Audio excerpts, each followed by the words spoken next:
Bonjour à tous, bienvenue sur la chaîne Hélios Guidance. Je vous propose aujourd'hui le tirage général des cancers pour le mois de juin 2020. Pour ce faire, je vais utiliser 3 jeux de tarot. Le premier, le tarot de Marseille, juste les arcanes majeures que je vais brasser à l'endroit et à l'envers pour tirer une seule carte qui nous donnera une tendance, quelque chose d'une direction pour le mois. Ensuite, une première ligne de tarot avec le Spirit Song Tarot de Paulina Cassidy. Et la deuxième ligne qui sera le tarot de la bienveillance avec Colette Baron-Red. Alors, on y va. D'ailleurs, je ne sais même pas si je prononce bien son nom, mais elle n'écoute probablement pas mes vidéos, donc c'est pas grave. Allez, c'est parti, on y va. Les cancers au mois de juin 2020. Quelle est la carte qui va nous donner votre tendance du mois ?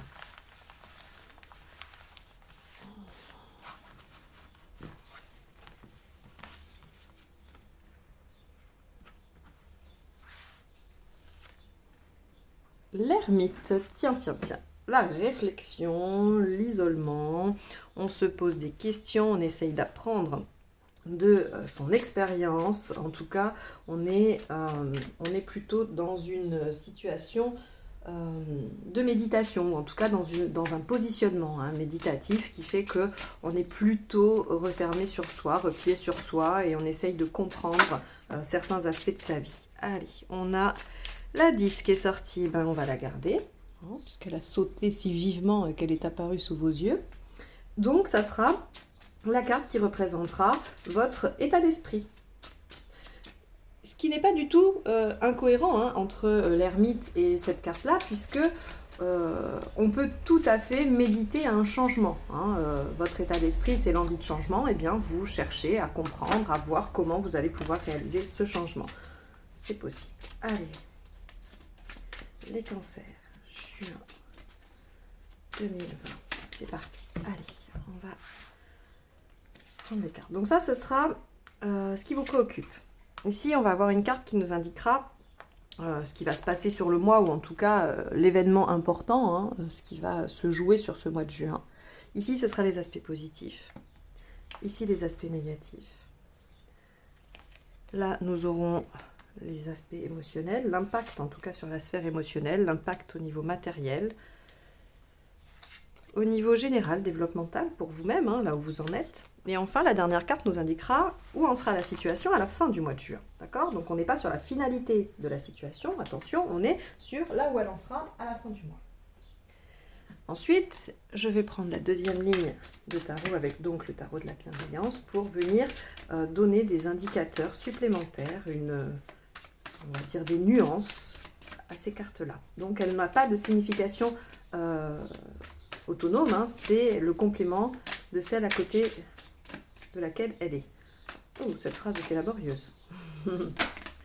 Allez, on y va, les cancers au mois de juin 2020. C'est parti. Hop. Donc, chaque carte vient compléter celle d'à côté. Pour ceux qui ne connaissent pas mes tirages, dont c'est la première fois que vous regardez la vidéo. D'ailleurs, n'oubliez pas de vous abonner si vous souhaitez recevoir les notifications des prochaines vidéos. C'est juste en dessous. Allez, voilà, on y va. Bon, alors, on va voir ce que le mois de juin vous réserve. Les cancers, où est-ce que vous en êtes? Alors, vous avez de toute façon envie de changer, ok? Et vous êtes prêt à faire des sacrifices pour ça, ok? La justice, vous allez trancher et vous rapprocher de ce que vous souhaitez le plus, de ce qui vous fait vibrer. Très bien, ok. Dans l'émotionnel. Ok. Allez. Je dévoile tout. Je vérifie que c'est bien cadré. Est-ce que vous voyez toutes les cartes? J'ai l'impression. Je pense que là, vous voyez tout. Ok. Allez, on y va. Bon, donc on a dit l'ermite, vous êtes en train de penser, de réfléchir, d'essayer de transformer l'expérience, le passé, pour mieux appréhender l'avenir. Et donc, logiquement, dans l'avenir, il y a un changement. Ou en tout cas, votre état d'esprit, c'est l'envie de changement, l'envie que les choses avancent. Avec le 10, on est forcément dans quelque chose qui est en mouvement. Donc on a un état d'esprit plutôt actif, qui qui va aussi dans le sens d'une progression. D'accord? La roue, à l'endroit, quand elle est bien aspectée, elle va vers quelque chose qui est positif. Dans ses aspects négatifs, elle nous parlera de schéma répétitif, de stagnation.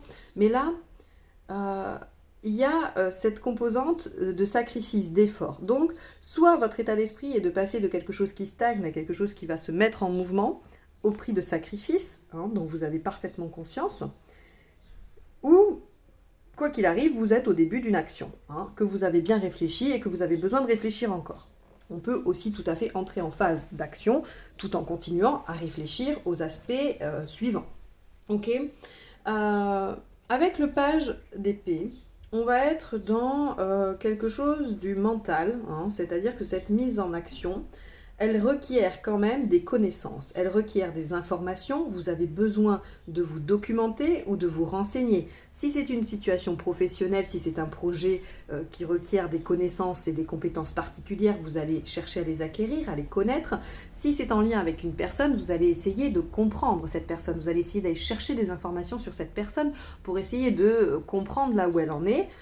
Et avec le 5 de feu, on voit bien que vous allez être prêt pour cela, à défendre votre point de vue. C'est-à-dire que là où vous allez aller chercher les informations, si on refuse de vous les donner, vous allez être capable de mettre en avant des arguments pour justifier votre demande. Donc on est quand même dans cette démarche très active qui est à la fois une démarche qui vous met dans l'action, mais aussi dans la réflexion avec ce besoin de connaissances et du coup d'intégrer ces connaissances. D'accord ? Donc on en est là pour vous les cancers au mois de juin. Quel changement voulez-vous opérer ? Qu'est-ce qui se passe dans votre vie au mois de juin pour que vous ayez cette envie furieuse, j'ai envie de dire, d'avancer et de bouger? Alors, bien évidemment, si je me fie à la facilité et au contexte, évidemment, le déconfinement ayant eu lieu mi-mai, effectivement, ça donne envie peut-être de se remettre en action et de faire plein de choses. Mais vous pouvez aussi en être là par rapport à votre développement personnel, par rapport à une relation qui n'a pas été forcément impactée par le confinement. D'accord ? On ne peut pas tout rapporter juste à un contexte. L'événement, la justice et la reine d'eau. Il y a soit quelqu'un dans votre entourage qui vous amène une réponse, à une question ou qui tranche par rapport à une décision. Vous êtes soit sujet à l'acceptation, à la validation de quelqu'un d'extérieur et notamment d'une femme ou d'une énergie très féminine ou en tout cas très douce, très compréhensive. Alors à côté de la justice qui elle est froide, c'est un peu étonnant, mais il va y avoir une décision, il va y avoir quelque chose de tranché. C'est peut-être ce qui va vous faire passer de l'ermite à la roue. C'est-à-dire que cette information, c'est-à-dire que ça peut aussi recouvrir cette information. Ce qui vous préoccupe, c'est d'obtenir cette information et vous allez l'obtenir, on va trancher, on va vous donner une réponse. Ça va vous permettre, en tout cas, d'aller vers ce que vous ressentez, votre intuition. La reine d'eau, si vous voulez, c'est la femme intuitive, c'est la médium, c'est celle qui ressent les choses, c'est celle aussi qui écoute son cœur, qui écoute ses émotions, qui ne va pas faire de choix forcément pragmatique, qui va plutôt faire le choix du cœur. Alors on n'est pas dans le roi de coupe, mais quand même, elle se choisit. Elle est aussi bienveillante avec les autres. Donc il se pourrait qu'aujourd'hui, dans ce mois de juin, autour de vous, il y ait une femme bienveillante qui vous permette d'accéder à la réponse à votre question ou qui vous donne une réponse positive à quelque chose, une acceptation, une validation. Les aspects positifs, c'est ici le 17, l'étoile, et le 10 d'épée. C'est magnifique, c'est-à-dire que là, dans les aspects positifs, on va dire que la providence vous offre l'opportunité de clôturer quelque chose, de tourner une page, d'ouvrir du coup une nouvelle page, d'aller vers une renaissance, d'aller vers quelque chose qui va vous accomplir. En tout cas, le 10 d'épée ici nous parle de soulagement. Il y a ici quelque chose qui s'orchestre malgré vous, c'est-à-dire que oui, vous faites des sacrifices. Avec le 8 de terre, vous faites des sacrifices. C'est à n'en pas...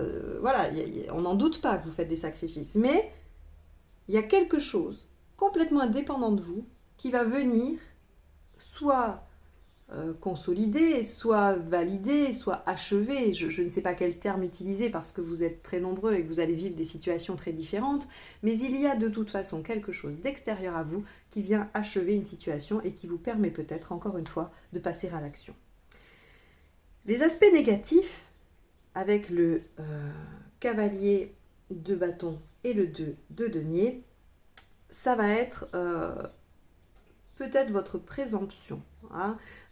Peut-être que vous allez vous surestimer sur ce coup-là. Alors encore une fois, aucune malveillance dans mes propos, c'est uniquement pour que vous puissiez être attentif à ce qui se passe en vous, à ce que vous mettez en place. C'est-à-dire que si à un moment donné, vous sentez que vous êtes dans le forcing, hein, parce que vous êtes capable de défendre, mais il ne faudrait pas tomber non plus dans la mauvaise foi, vous voyez, hein, dans ce qui, ou dans l'obstination, dans l'entêtement. Le 5 de feu, il nous dit « je suis capable d'argumenter mes demandes, je suis capable de défendre mon point de vue, mais en aucun cas je ne suis en 5 d'épée où je rentre en conflit pour imposer ma façon de voir avec mon ego. » D'accord ? On n'est pas du tout dans la même démarche. Et donc ici, on nous dit attention, avec ce cavalier de bâton, pardon, de ne pas tomber dans cette démarche-là, hein, de ne pas être complètement mégalo et de se dire « mais moi c'est bon, je sais ce que je veux, je sais ce que je fais, je sais où je vais et je n'ai besoin de personne. » Détrompez-vous, hein, cette reine d'eau, vous en avez besoin. C'est moi qui ai raison, voilà. Si vous êtes en position d'ermite, c'est parce que vous avez des choses à comprendre, des choses à intégrer par rapport à cette situation. Donc c'est important de ne pas être trop arrogant. Essayez d'y être attentif.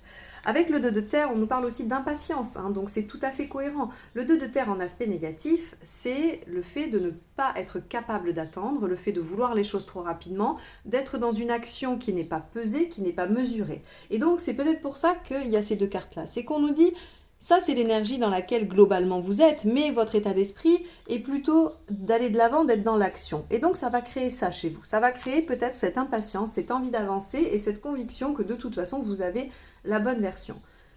Peut-être que votre version est bonne, peut-être qu'elle n'est pas complètement à balayer, mais peut-être que certaines personnes peuvent vous y apporter des choses supplémentaires, des éléments de compréhension, des légères modifications qui feront que les choses fonctionneront mieux. Il y a de toute façon, n'oubliez pas, cette notion de sacrifice, d'accord ? Donc, peut-être qu'il y a quelque chose à lâcher. Hein. Et là, en tout cas, on vous dit, faites attention à ne pas être dans juste cette énergie qui vous pousse vers l'avant et de ne pas prendre en considération un petit peu les choses extérieures, quelles qu'elles soient, hein, sur tous les plans. Puisqu'ici, on est dans un tirage général, je ne vais pas énumérer les contextes possibles. Dans le domaine, on va dire, émotionnel, sentimental, l'impact sur, oui, ce que vous ressentez. Hein. Donc là, on va être vraiment sur la sphère sensorielle, émotionnelle.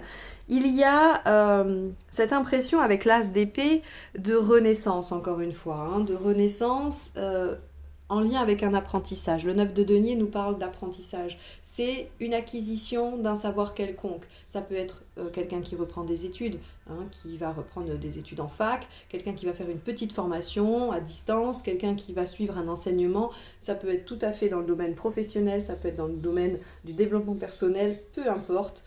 Il y a ici une acquisition de savoir qui fait office de renaissance. C'est-à-dire que, pour moi, elles sont liées, ces deux cartes-là. C'est cette acquisition de savoir qui vous permet peut-être d'entreprendre un changement dans votre vie. Mais là où on vous dit c'est bien d'avoir cette envie, c'est bien d'avoir cette énergie de vouloir changer, mais peut-être que ça va vous prendre du temps et qu'il va falloir accepter que ça prenne du temps. Et il va aussi falloir accepter l'aide. Parce qu'ici j'ai la reine d'eau, mais ici j'ai le hiérophante. Okay, donc on verra après comment ça se décline, mais vous n'allez pas pouvoir être seul dans cette histoire-là. Vous allez forcément dépendre soit de décisions extérieures, soit d'une autre personne. Vous ne pouvez pas entièrement tout réaliser tout seul. Donc même si c'est une renaissance et que vous êtes en train d'acquérir énormément de savoir, de connaissances par rapport à ça, hein, notamment des informations qui vous manquent, il va y avoir quand même cette notion à intégrer, hein, que vous ne pouvez pas y aller seul et vous ne pouvez pas y aller en force. Et qu'il va vous falloir de la patience. Au niveau matériel, là, on est tranquille, on a un roi de denier, on a un roi d'air. Donc là, vous êtes très au clair avec le niveau matériel. C'est-à-dire que si cette question, hein, qui vous préoccupe sur le mois de juin a des impacts sur le plan pragmatique, vous savez exactement ce qui est possible et ce qui ne l'est pas. Vous avez vraiment une bonne vision globale de la situation. Vous savez, vous avez une bonne position. Les choses sont claires. Je ne dis pas qu'elles sont toutes possibles ou impossibles, parce que ces deux cartes-là ne le disent pas. Ce qu'elles nous disent, c'est que vous avez l'intelligence nécessaire pour reconnaître l'état dans lequel sont vos on va dire, vos conditions matérielles et pragmatiques, hein, donc vous savez pertinemment si vous pouvez y aller maintenant ou si vous allez devoir attendre, et vous avez un certain détachement. Avec le roi de denier, on est dans cette espèce de détachement où en fait on se dit que c'est pas grave, que si c'est pas pour maintenant, que si les choses ne sont pas pour maintenant, eh bien elles seront pour plus tard. Donc au niveau pragmatique matériel, vous êtes très au clair, vous avez bien conscience que soit c'est possible maintenant, soit ça ne l'est pas, mais quoi qu'il arrive, ce n'est pas le problème. Donc ça, c'est très bien. Vous ne vous encombrez pas de ça. Au niveau global, on a ce 8 de bâton, encore une fois. Vous avez cette envie que les choses avancent vite. Vous avez envie que les choses changent. Hein. C'est une énergie de rapidité, mais en même temps de limitation. C'est-à-dire que le 8 est à la fois tout et son contraire, j'ai envie de vous dire. Ici, il va y avoir de la communication, il va y avoir des échanges et il va y avoir du changement. Néanmoins, ce changement ne va pas être aussi rapide que ce que vous souhaitez. Encore une fois, on vous demande d'être patient. Et vous allez peut-être regarder en arrière. Le 6 de coupe ici, ce qu'il évoque, hein, c'est plutôt de la nostalgie. Et alors, de la nostalgie, mais pour moi aussi, beaucoup de regard sur le passé en vue d'un apprentissage. Et c'est tout à fait aussi l'énergie de l'ermite qui regarde derrière lui et qui se dit, quand il voit le chemin parcouru, il en retire l'essence, il en retire l'expérience et les leçons nécessaires. Et bien avec ce 6 d'eau, on va être sur vraiment ce regard du passé, qu'est-ce qui a fonctionné, qu'est-ce qui n'a pas fonctionné, pourquoi j'en suis là aujourd'hui, pourquoi je veux mettre ça en place, et on va essayer de cheminer comme ça, hein, dans cette énergie globale du 9, de l'ermite, hein, je parle de l'ermite, vers une synthèse, un apprentissage, parce que c'est votre démarche hein, émotionnelle, de votre passé, des leçons du passé. Ici, on est encore avec ce 9 de Pentacle. Hein, le 9 of Crystals, c'est le 9 de Pentacle, qui est également le 9 de Terre. J'ai envie de vous dire que c'est un mois très enrichissant au niveau de l'apprentissage. Soit il vous apprend la patience, soit il vous apprend des choses que vous avez besoin, soit il vous apprend à mieux gérer le matériel, soit il vous apprend par rapport à votre passé, soit il vous permet de clôturer une situation et d'en tirer les leçons. Quoi qu'il en soit, on a un mois qui va être riche en enseignements quelconques, hein, peu importe votre situation. Et pour ce faire, vous allez quand même être accompagné, être guidé par quelqu'un. Il y a dans votre entourage quelqu'un qui dispense du savoir, quelqu'un que vous jugez sage, quelqu'un que vous jugez supérieur à vous, en tout cas dans cette, on va dire dans cette connaissance, hein, quelqu'un que vous posez en situation de sachant, qui va vous délivrer une parole, qui va vous délivrer un savoir. Encore une fois, hein, ça peut être une formation en gestion et ça peut être, je ne sais pas moi, apprendre à faire de la respiration Kundalini. Hein. On n'est pas du tout sur un jugement du contenu. C'est un apprentissage quelconque, d'accord? Et soit c'est un professeur de fac, soit c'est un mentor, soit c'est quelqu'un qui vous enseigne autre chose. Mais on a ici quelqu'un de qui vous allez beaucoup apprendre. Et donc en cette fin du mois de juin, vous allez cheminer hein, par rapport à votre projet, par rapport à ce que vous voulez mettre en place. Je ne sais pas si vous avez réussi à suivre un petit peu cette chronologie de ce qui se passe pour vous, mais on a une envie que les choses changent, on médite sur un changement nécessaire et voulu, mais pour lequel on aurait besoin d'informations et probablement de décisions, d'accords qui dépendent d'autres personnes. Une situation s'achève et nous permet finalement d'avancer, mais on veut avancer trop vite. Et peut-être que dans ces limitations qui nous opposent, puisqu'ici, si c'est dans l'aspect négatif, c'est qu'on n'arrive pas à avancer si vite hein, que l'on souhaiterait. Eh bien, on va acquérir un apprentissage qui va nous élever, qui va nous permettre de changer des choses en nous et d'apprendre du passé. Et donc, on finit le mois en étant en plein dans cet apprentissage. C'est-à-dire que là, je pense que vous acceptez à la fin du mois de lâcher prise sur votre impatience et vous prenez le temps d'intégrer ce savoir, d'intégrer ou du moins cette synthèse d'expérience. Hein. Si ce n'est pas un savoir académique, il y a quelque chose de l'ordre de l'analyse et de l'interprétation de l'expérience pour en faire un mode d'emploi, un savoir. Donc pour vous les cancers, ce mois de juin va être plutôt studieux. Il va vous obliger à doser entre l'action et la réflexion. Et vous finissez ce mois dans la réflexion. Parce que peut-être que ce projet, cette envie de bouger, elle va nécessiter du temps. Elle va nécessiter donc forcément de prendre en compte plein de choses. Et vous en êtes là à la fin du mois de juin. Je pense que vous acceptez qu'il va falloir engranger du savoir supplémentaire pour pouvoir progresser dans votre projet. J'espère que ce tirage vous a éclairé, vous a donné en tout cas des pistes de réflexion ou de compréhension de ce qui vous anime, puisque c'est son seul but. Si vous avez aimé, n'hésitez pas à liker, partager et commenter. Et si vous souhaitez une guidance personnalisée, vous pouvez me contacter via mon mail qui est juste en dessous de la vidéo. Je vous donnerai toutes les conditions. Et vous avez aussi tous les liens vers mes réseaux sociaux, Instagram, Facebook et Twitter également. Je vous remercie de m'avoir écouté jusque-là et je vous souhaite un excellent mois de juin. À très bientôt. Au revoir.